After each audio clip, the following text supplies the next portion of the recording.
Welcome to Kevjet the podcast. Andy Glyden, the new exec for MusicPEI, and it's our Pride episode 2026. That's right. Let's work. Welcome. Thanks so much for having me. Yeah, excited to be here today. You're joining me from Prince Edward Island. I am, yeah, small but mighty. Lovely. I'm a fellow Nova Scotian, so it's great to be speaking. Oh my gosh, East Coast represent. Exactly. I was speaking with friends and I was saying I was looking for the ultimate Pride guest of 2026, and your name came up, and within, I don't know, 20 minutes, I heard, guess what? They're in. Ultimate is pretty big shoes to fill, but I consider myself pretty gay and I love the queers. So happy to be here and honored to be on the Pride episode. I'm glad you're here. First of all, let's just start with a big question. What does Pride mean to Andy in 2026?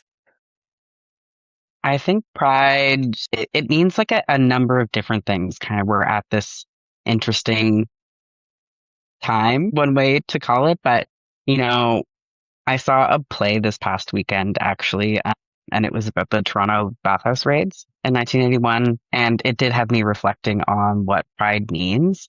And I think there's that historical component that's coming back around as well in terms of what people really had to go through and the discrimination and the shame and guilt that existed. We've come a long way, and now I think we're so lucky to be able to like be so free and out and celebrating. It's cool Pride's turned into a party, but I think we also can't forget the political nature of it. So I think it can be a very nuanced time, but it's fun to be out with everybody. When did you first realize your story might be different from the one that society probably expected of you? That's so interesting. I don't know if there was any one particular moment. I think I always felt like a little different in like one way or another. But I do remember, I think it was like junior high or high school. I was writing in my journal and I was like, oh my God, I think I might be a lesbian. And that word felt so scary and heavy and it felt like a bad word. And it wasn't at all. For context, like I'm 30, I'll be 38 this year. So that was just like the early 2000s. And like the L word had just come out and I was watching it being like, whoa, like my world just started spinning a little bit. But it's so interesting to think back and reflect on like the weight that just like a very normal word carried at the time. So yeah, I guess like back around junior high, high school, I started getting an inkling. What would teenage Andy think if they saw you today? I'd be like, oh my God, you could be trans. Like that word didn't really exist in my vocabulary. I didn't know any trans people. I identify as like transmasculine, non-binary. And so I was trying on, yeah, a few different things. And, like I had just mentioned being a lesbian, and that was like a large chunk of my early years, but it didn't feel quite right either. And I didn't know in what ways. But yeah, I think, yeah, teenage Andy looking at me now would be like, wow, that's so rad. Like, it's just so expansive, like who you can become. Yeah. Is there a time in your life that you felt truly seen? I feel pretty lucky that like I'm surrounded by a really beautiful community, friends, and my family's all very supportive. So I can't think of one particular time, but I think even almost just like as seeing myself, it's been, yeah, in the last like probably like 4 years. There's one time actually I've like eaten a little bit of mushrooms, and they always say don't look in the mirror. But anyway, I was looking in the mirror and it was the first time. This was like after having top surgery and after starting medical transition. And it was the first time I think in my entire life that like I had just like looked at myself and like loved what I saw back. It was really beautiful. And I had this like really genuine smile and I like felt it and I sat in that moment. I was like, this is so cool. What part of your identity actually took the longest to embrace? I've always been very like accepting of myself. So I don't know if it was that I didn't know I could or that I wasn't embracing it myself, but I didn't know that it existed or that I could be. And I think that would be like, yeah, recognizing that I was like non-binary. Once I realized that that was like an option, it didn't take very long, but I've always been very much myself, and I'm just kind of like whatever whatever version of me I am in that moment, like easy to embrace, but it's just been finding that path to kind of, yeah, knowing who I can be. Yeah. What's one misconception people still have about our community? And It's difficult to choose just one. Is I know I'm just trying to think like there's so much that's going on in the world right now, and I think maybe that it's like a mental illness. You'd think that would be literally like long gone by now, but I think the like, in particular, speaking for the trans community, the like over medicalization of our community, a huge misconception. what gives you hope for the next generation of queer people? I think it would be, we're able to build like such a global community now. I think about, I grew up in a small province in the east coast of Canada, pretty small municipality. And I think about the like queer kids who are growing up in small rural spaces and, being able to like reach out and build connection with people online is a huge thing that like so many of us like didn't have. Moving to a big city is not always something that's accessible for everyone for whatever reason. And you shouldn't necessarily have to leave your like hometown unless you like want to, to find community. So if it's not built in at home, it's really cool that people can find it online. People like us can talk to each other from different places in the world, and that's very cool. And whoever's listening to the podcast, I think that's a very neat thing. And then just there's like another thing that I just have to say, which is the kind of like expansive vocabulary we have for ways of being. I think there's just you don't have to be in one kind of silo or one lane anymore. And you can try things on and see if it fits. And if it doesn't, that's also okay. So that's what I would say. I love that answer. If you could write one sentence on a billboard for every LGBTQ plus person to read, what would that billboard say? Love yourself.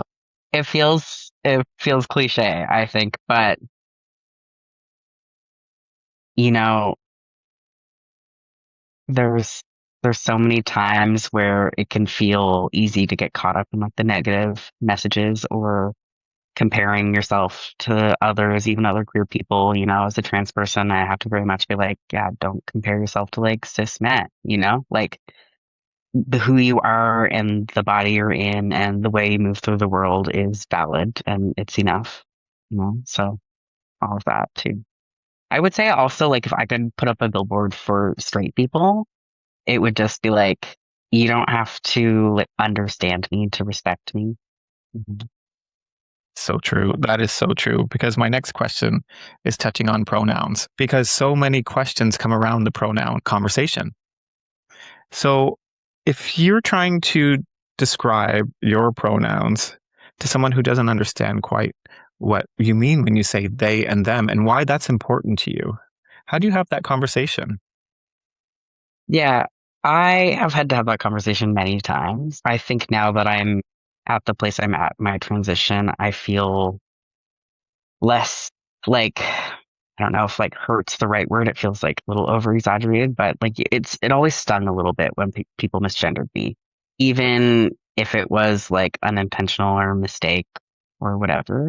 But I think I would try to explain it in terms of being like, if someone just like keeps stepping on your toe and or like, hey, my foot's there. Can you stop stepping on my toe? At a certain point, maybe you're in a crowded room or whatever, and there's a reason they're constantly stepping on your toe. But like at a certain point, like you might leave the space and they might not be intending to step on your toe.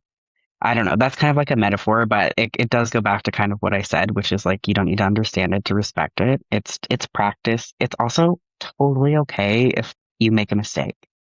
I think sometimes people are afraid to try because they're afraid to mess up.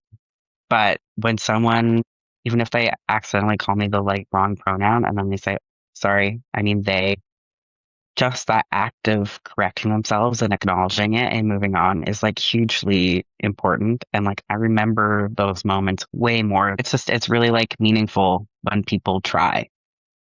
Music PEI is all about creating opportunity. Why is community so important in the music industry? At the end of the day, we're here to support art. Art is to be enjoyed by people. You make it together.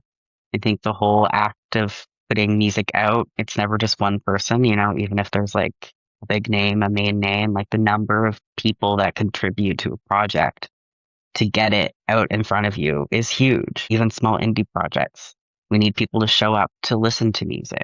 It really is all about community.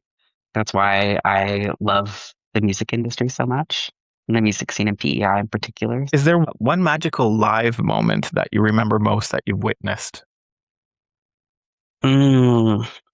So my brain is kind of funny when questions like this are posed. Like my entire personality disappears. So give me a moment to think about it. But actually, you know what? Here's what's coming to mind. There's been so many, but I got to see Sylvan Esso live in Montreal. This was probably back in 2018. It was just such a beautiful moment. I was there with my friends.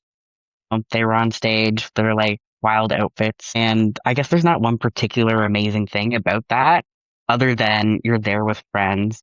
You like remember the feeling. You're having that like moment of like collective enjoyment of music. Yeah, that's one. I mean, there's so many. If I think of others at any point, I might just stop you and blurt it out. I would love that. How has music helped shape your identity, or has it? Mm, interesting.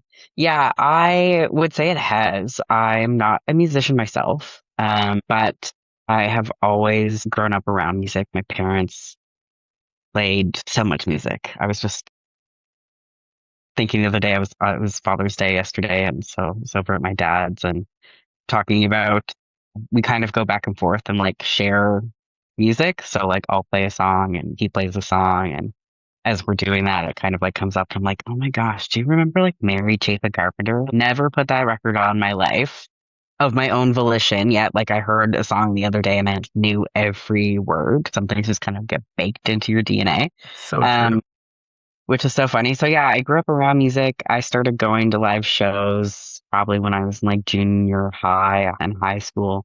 There's a really thriving like all ages DIY like punk and hardcore scene in PEI. So I started going to those because they were the all ages shows you could go to, and never stopped going to live music.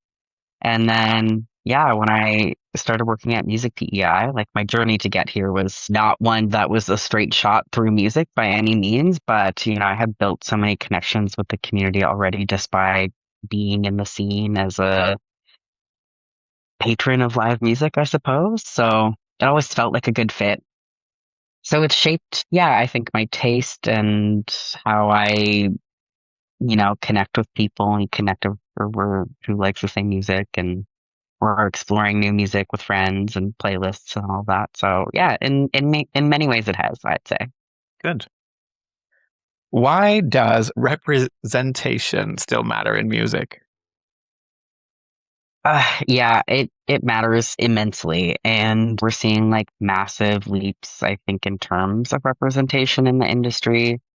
But like widely, we're still seeing music festivals with like majority like cis white male lineups, and I think that comes from like the kind of old boys club that the industry was, and like the industry executives were.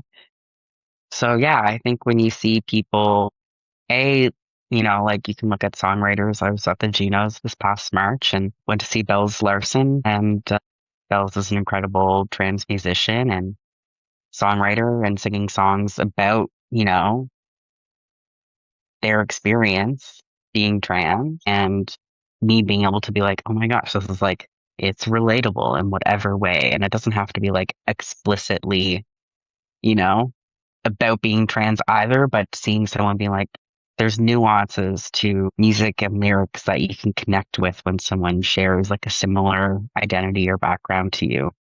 So yeah, and I would say that probably is a familiar feeling for a lot of people who are from equity deserving groups. But Yeah, it's like art and music is better when it's made by a bunch of different people and you get to experience that too. You can experience new cultures and ideas through music. So yeah, it matters hugely.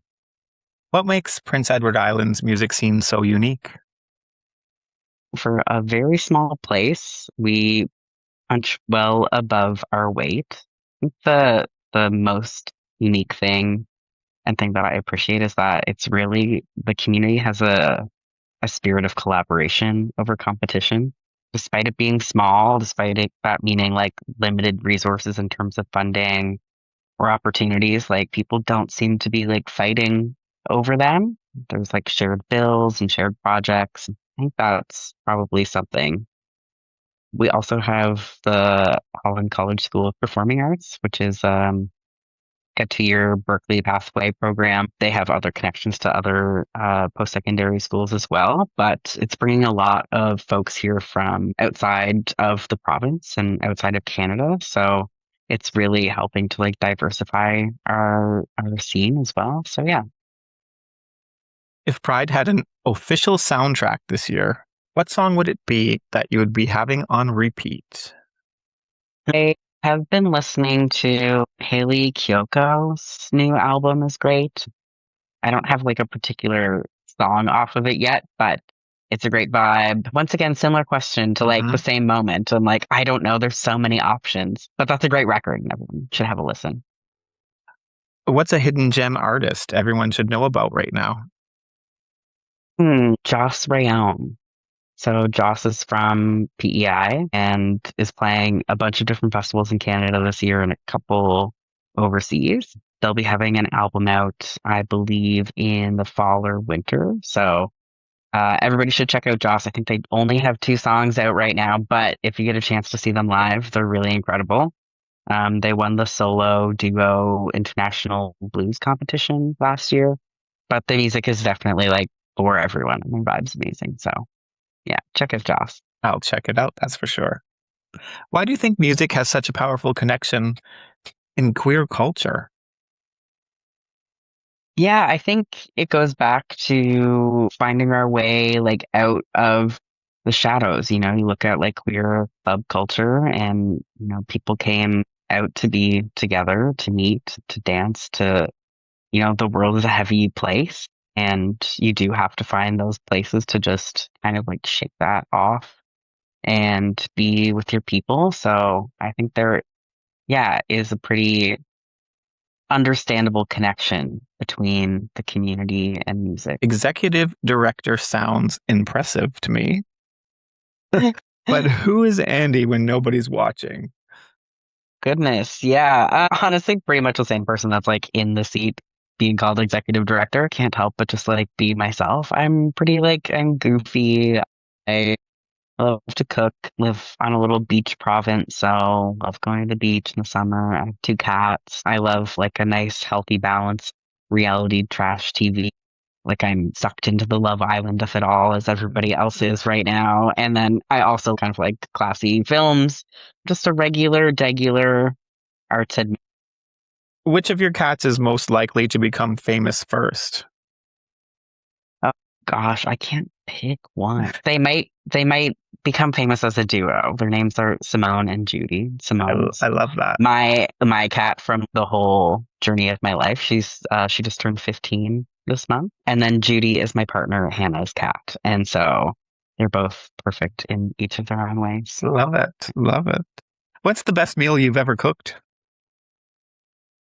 Oh my gosh, best meal I've ever cooked. I don't know if I've ever like been like, this is the best one, but I feel like I make a pretty good chili, which is like a pretty easy recipe, but it's good. I make some pretty good pancakes. I do love to make those like Thai inspired like fresh rolls, like the veggies rolled up in rice paper and some peanut sauce. A classic meals, just like I love salmon, asparagus, sweet potato. Anyway, I could talk about food forever, but I don't think I'm ever So like good. this is a very like wild meal, but I do just enjoy the like time it takes sometime to like cook. A weekend I'll pick out a recipe and maybe it's one that would take longer during the that it wouldn't do during the weeknight. find it kind of meditative to just be in the process and do that and then eat it after. That's kind of a question that I had was, what does a perfect Sunday look like for you? Perfect Sunday depends on the time of the year, but like this time of year slash heading into summer, definitely a nice beach day. Camping would be great. I'm going camping next weekend, so that'll be nice. But yeah, beach day.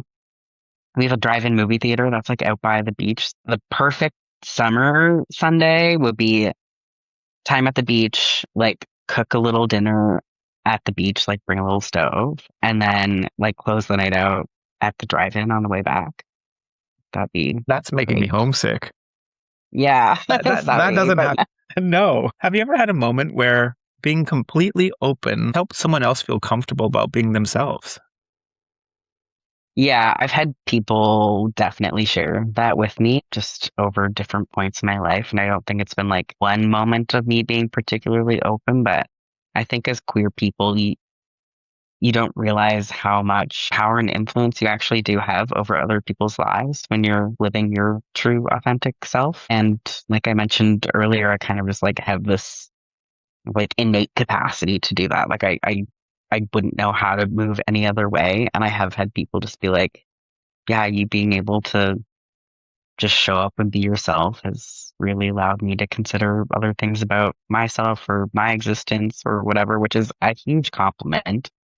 Yeah. And it also makes like getting like older, quote unquote, a real blessing too. I just see so many of your people and I'm like, wow, if I'd been able to look at someone my age out and trans and non-binary and whatever, what would that have meant for me? So kind of always is there a little bit in the back of my head as like a gift that we have to other people in this world.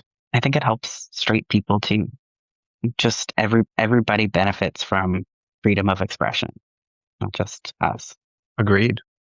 What does chosen family mean to you? The people that are in your corner and I think can get you on a different level than sometimes your blood relatives can. I'm fortunate to have a very supportive family, but at the same time, my queer and trans siblings understand and connect on that level just in a way that other people can't. I think that's what's really important about having like queer family and queer friendships is sometimes you it's just being in a room and not having to explain the thing or explain why the thing bothered you or why you feel amazing about whatever it is. You Mhm. can just be in that feeling and be in those moments. They can also be there for you sometimes when like things might be harder with your blood relatives for whatever reason. It's a beautiful thing. And I think all people experience that certain ways, but queer people have had to like really intentionally build out those systems. We're lucky for it in many ways. Who are the trailblazers you admire the most? I mean, that was kind of corny, but like my friends, I think, being a lot of people I've looked up to over my life as well, who have kind of like, yeah, carved out different paths or gone the untreaded route. I think my friends, I think like queer elders, queer and trans elders just in general are so amazing and we can learn so much from them. I got a chance to see Beverly Glenn Copeland last spring, which was kind of like a little bucket list moment. He's just like, he's so amazing. We had a little chat after his show, but it's amazing on one hand that someone was able to like be themselves and transition at a later point in his life. And he's also just still out there doing it. I think, yeah, there's a really beautiful connection in building like intergenerational moments with people and respecting all the things that our elders had to go through before. What are we getting right as a community? I mean, so much of what we've talked about, I think, is right. I just think because the question most Yeah, people would ask is, what are we getting wrong? What are we still getting right. wrong? It would be the question people ask. But I just Interesting. want to know, what are we getting right? I think continuing to fight for ourselves and our movement expanding to support other oppressed people. It's kind of that thing of like, I'm not free until we're all free. So I think it's really beautiful to see the queer community standing up for other groups as well who might not be heard. Yeah. 100%. One word that describes your pride journey. Tangly. A little tangly, a little meandering, but nothing wrong with taking a longer path either. Exactly. What's more emotional, a pride parade, a standing ovation, or a perfectly cooked meal? Oh my gosh. There's like one moment that's particularly like kind of sparking for me. And almost all of the years that I was in PEI, I would be in the Pride Parade. I did a lot of like volunteering with the organization and a couple others. And 2 summers before she passed away, my grandmother actually came to the Pride Parade. I didn't know she was coming. And there's like a particular corner you kind of turn around. And I was just like doing my thing in the parade. And then I saw my mom, who's always there. And then I saw my grandmother sitting beside her. I just like, fully lost it. It meant so much. We were so close and she was always supportive. I think it just goes to show how meaningful it is to show up for the queer people in your life, really show up and be at the thing, it meant the world. And so that, yeah, for sure. I For love me. that. We have two nieces, and they're just brought up to know no different, and I think Yeah, that's such a beautiful thing. absolutely. Because there is no real difference except the ones that are kind of like being forced on us. That's right. Uh, but I think also recognizing that it's still important to, yeah, be there and go that little extra mile. If Simone and Judy could describe you in 3 words, how would they describe you? Food, pets, outside, please. Now, are they describing me or what they want? I don't know. Yeah, But, they're exactly. cat. Finish this sentence. Pride still matters because. We're not all free. I think it just goes back to kind of what I mentioned in terms of I think the movement is so much more now. Shouldn't say more now, but it's so much more than the moment in time. It's more than it being June, and it's more than even just queer people being celebrated. Like I said, we have to look at it as a political movement still, and one that can be more expansive too. Amen. I like to finish my episodes with a little bit of Kevjet's quick fire questions. All right. Are you ready for the hot seat? It sounds fun. Yeah, I am ready. What's the most Andy thing you've done this week? Oh my God, it's Monday. It's Monday. What have I done today? I did go home on my lunch break and I took my cat outside. One word your cats would use to describe you? Only one word. Comfy. What's your most irrational fear? This is so silly, but like ants in my pants. If your life were a TV show, what's the title? Oh, oh my gosh, this is hard. Quick, gay. I don't. There's a subtitle in there somewhere, but like we'll let the listeners fill it in. Which celebrity would make you completely lose your cool? I did get to meet Nelly Furtado actually in March, and I pretty much lost my mind. So Love it. we'll go with that. What's the most embarrassing song on your playlist? Uh, my Coconuts by Kim Petras. It's not embarrassing. Come on. No, I guess not. If pride were a cocktail, what would be in it? Mmm. Some glitter, some glowing stuff, tequila, and then like a little umbrella. Who was the first person who made you feel completely accepted? My mom, which is pretty lucky. She's really amazing. And I've never felt not accepted by her. I wish everybody could answer the question that way. I wish everybody could too. I keep telling her that. She's like, I'm just your mom. And I was like, yeah, but not everybody has a mom like you That's know? my experience as well. And it's always heartbreaking when you hear other people tell their Yeah, stories, which aren't as totally. beautiful. What's a compliment you've never forgotten? Hmm. I don't know, like in particular, they all mean something, but I just kind of take them for what they are and move on. What moment in your life makes you smile every time you think about it? Mm.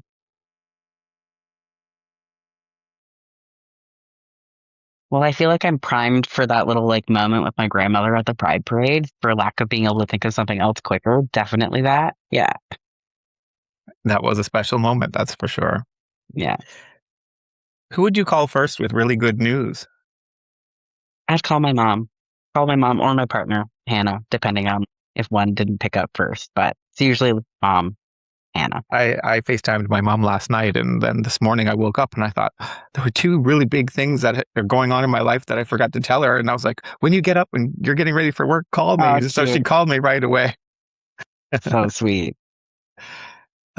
When do you feel happiest? At home in the evening, snuggled up with my boo and my kitties, for sure. That's just a very cozy, amazing place. And then additionally, I love to travel. So kind of the opposite end of that, but when I'm out exploring something new, like at a show or eating new food. Yeah. We're going to end with this question, and this is called the bonus Kevjet closer. Okay. Are you ready for it? I'm ready. When you're 90 years old, sitting on a porch with a cup of tea, what do you hope people say Andy Glyden stood for? Oh my gosh. I hope people will say that I stood in my like values and morals, but not in a way that I was like too rigid to grow. Just that I was true to who I am. That'd be awesome. Yeah. Well, thank you, Andy. I loved our conversation, and this has been the perfect 2026 Pride episode. I hope so. Yeah, it was so fun. Great questions, and yeah, it made me think of some really beautiful things that I don't know if I would have otherwise thought of on this Monday. Amazing. Happy Pride. Thank you. Happy Pride to you. Woo.